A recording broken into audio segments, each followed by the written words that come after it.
Hello friends, myself Dr. Shivankar. Welcome to the series video on obesity. आज मैं obesity part 2 में full body composition के बारे में डिस्कस करने जा रहा हूँ। जैसा कि आपको पता है ओबेसिटी पार्ट 1 में मैं what is obesity, type of obesity, classification, कैसे उसको मेजर करते हैं, BMI body mass index, complication of obesity, features of obesity, male pattern obesity क्या है, फीमेल पैटर्न ओबेसिटी क्या है, मैंने डिटेल में उसको डिस्कस किया था। आप उसे चेक कर लीजिए, तभी आपको फ़ायदा मिलेगा और इस वीडियो को समझने में भी आपको इजी होगा। आज मैं ओबेसिटी पार्ट 2 में फुल बॉडी कंपोजिशन के बारे में डिस्कस करने जा रहा हूँ। फुल बॉडी कंपोजिशन में आपका बोन मास, आपका फुल बॉडी कंपोजिशन आपके बोन, आपके मसल्स, आपके बॉडी फैट, आपके वाटर पे डिपेंड करता है। उसका क्या पैरामीटर्स है, जब आप उस पैरामीटर्स को जानेंगे तभी आप उसे नॉर्मल रख पाएंगे, क्योंकि नॉलेज ही बचाव और इलाज है। चलिए मैं टॉपिक को स्टार्ट करता हूँ।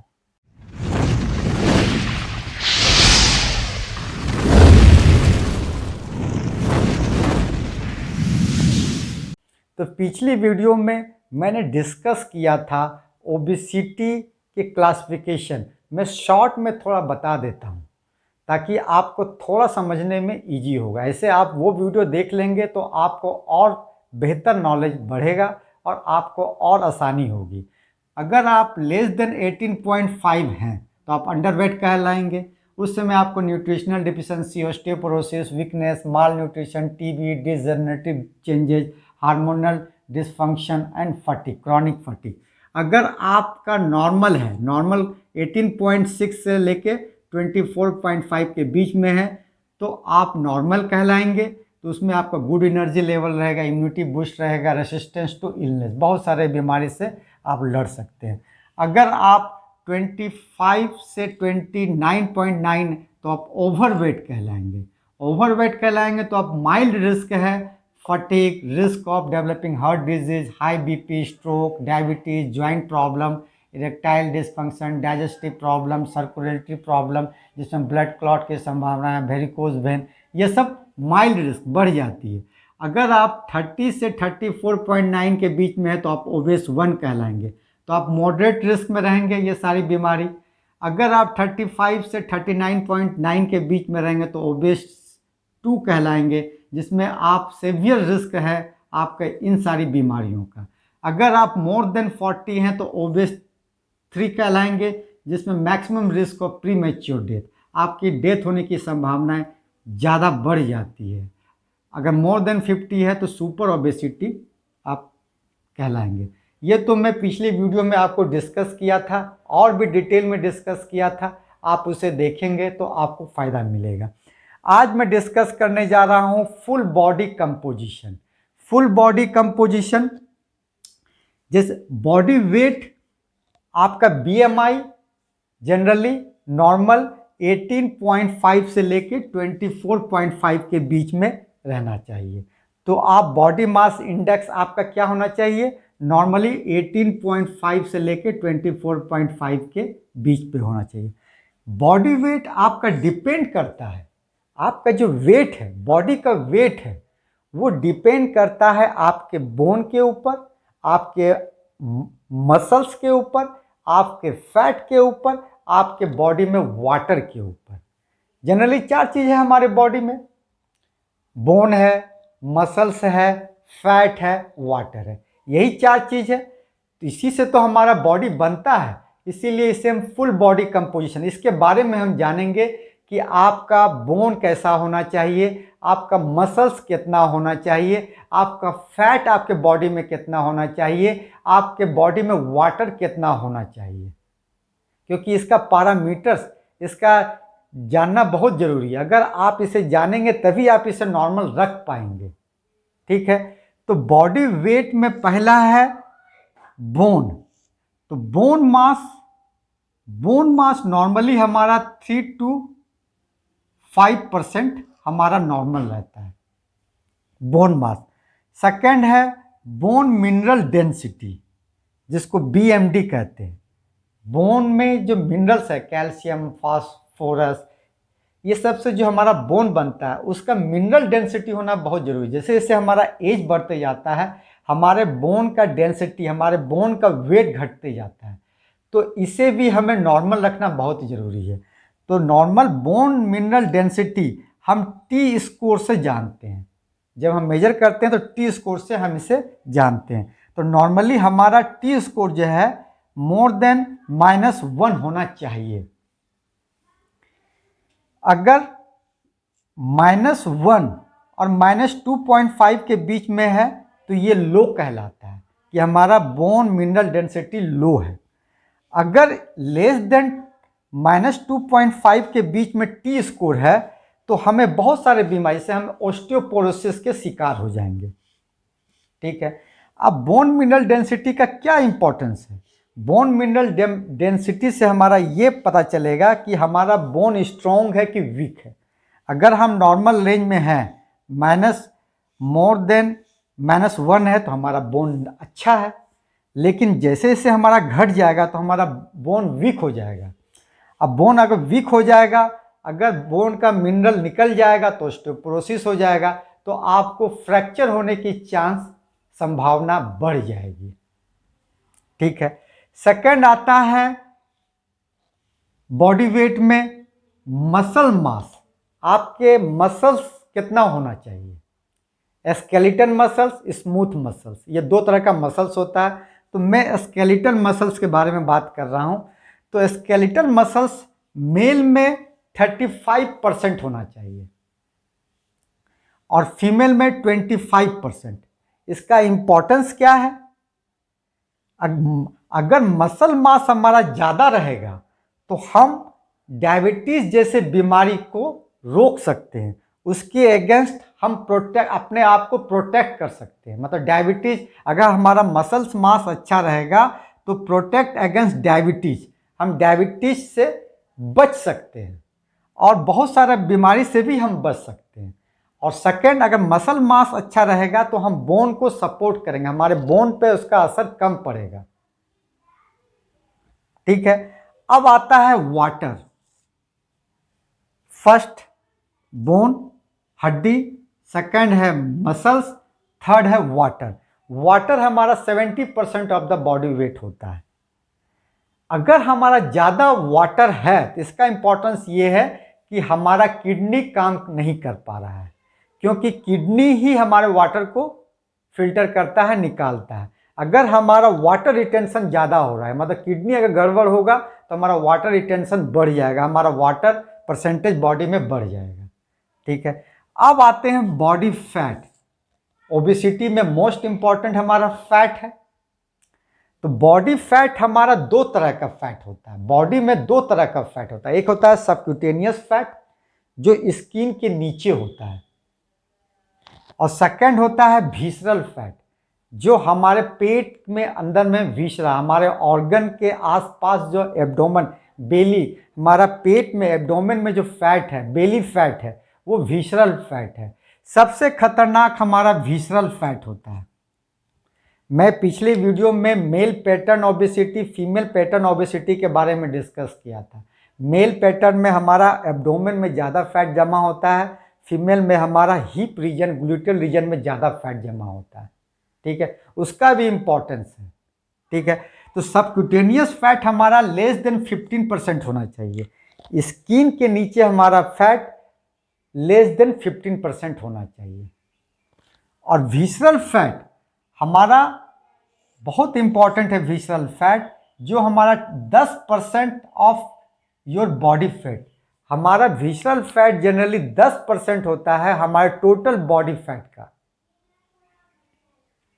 अब visceral fat is the root cause of all metabolic syndrome, जैसे कि आपका BP, blood pressure, heart disease, atherosclerosis, cancer, asthma, liver disease, gall bladder, fertility, infertility problem, back pain, osteoarthritis, और भी जितना भी हम डिजीज यहाँ पर डिस्कस किए, अगर विसरल फैट आपका ये सब बीमारी डिपेंड करता है आपके विसरल फैट अगर ज़्यादा रहेगा तो आपको बीमारी होने का चांस, खतरा ज़्यादा रहेगा। तो विसरल फैट का भी हमारा स्कोर है, हम मेजर करते हैं 1 से अगर 59 है, ये 1 से 59 तक हम मेजर करते हैं, लेकिन अगर हमारा इसका नंबर अप टू 13 है तो ये गुड है, अच्छा है हमारे लिए। लेकिन अगर हमारा स्कोर अगर 13 से ज़्यादा बढ़ जाता है तो ये बैड है, हमारा बहुत सारा इसका इफेक्ट पड़ेगा, जो कि मैंने आपको अभी बताया। ठीक है, तो इसको मेजर आप घर में 2 तरीके से कर सकते हैं। एक है वेस्ट सरकमफ्रेंस, आपके कमर की सरकमफ्रेंस। जनरली हमारा फीमेल में अप टू 85 या मोर देन 85 सेंटीमीटर है या 35 इंच से ज़्यादा है या 35 इंच है तो हम रिस्क फैक्टर में आ जाते हैं। और मेल में मोर देन 94 या अप टू 94 या 40 इंच हमारा कमर का सरकमफ्रेंस अगर आप इंच से नापें या सेंटीमीटर में आप टेप से नापें, अगर आपका मेल में मोर देन 94 सेंटीमीटर या 40 इंच से ज़्यादा कमर है तो आप रिस्क फैक्टर में आते हैं। बहुत सारे बीमारी जो डायबिटीज, हाइपरटेंशन, मैंने जो अभी नाम गिनाया आपको, वो आप रिस्क फैक्टर में हैं। अगर आप फीमेल में 85 सेंटीमीटर एंड 35 इंच आपको उससे ज़्यादा है या उतना है तो आप रिस्क फैक्टर में आते हैं। तो कोशिश करना है कि आपका वेस्ट सरकमफ्रेंस, कमर की चौड़ाई जो है आपको कम हो, इस पैरामीटर से कम हो। और सेकंड, आप टेप से नाप सकते हैं। और दूसरा, आप अगर इसे 2 हाथ के बीच में अगर आपका फिंगर टच हो रहा है तो समझिए आपका कमर आपका ठीक है। अगर आपका 2 हाथ के बीच में अगर आपका गैप रह रहा, सट नहीं रहा है, मेरा तो थोड़ा सट गया, अगर आपका सट नहीं रहा है तो समझिए गड़बड़ है। और एक्यूरेट आपका है, आप टेप से नापें तो आपको पता चल जाएगा कि आपका वेस्ट सरकमफ्रेंस कितना है। तो ये विसरल फैट जो है बहुत सारे बीमारी का जड़ है, आपको विसरल फैट को कम करना पड़ेगा। उसके बाद चलते हैं basal metabolic rate, BMR। Male में ये 1800 होता है, 1500 से 1800, और फीमेल में ये 1500, 1200 से लेके 1500। बेसल मेटाबॉलिक रेट से आप क्या समझते हैं? What is basal metabolic rate, BMR क्या है? तो number of calories burn during your basic life function. आप जो नॉर्मल फंक्शन कर रहे हैं डेली नॉर्मल बेसिक फंक्शन के दौरान जितना कैलोरी आपका बर्न हो रहा है वो आपका बेसल मेटाबॉलिक रेट है। जनरली ये हमारे एक्टिवनेस को दर्शाता है कि आप कितना एक्टिव है। जैसे कि बच्चे में BMR ज़्यादा रहेगा, वो ज़्यादा एक्टिव रहता है, और जैसे जैसे आपका एज बढ़ते जाएगा आपका BMR घटते जाएगा। आपका BMR अगर कम रहेगा तो आप इनएक्टिव ज़्यादा रहेंगे, एक्टिव कम रहेंगे, तो आपका फैट डिपोजिशन होने की संभावना ज़्यादा बढ़ जाती है, तो आप ओबेसिटी के तरफ बढ़ेंगे। अगर आपका BMR ज़्यादा रहेगा तो आप ज़्यादा एक्टिव रहेंगे, तो आपका फैट डिपोजिशन होने की संभावना कम रहेगी, विसरल फैट डिपोजिशन आपका कम होगा, तो कम बीमारी आपको रिस्क फैक्टर में आएंगे, तो आपकी ओबेसिटी कम होगी।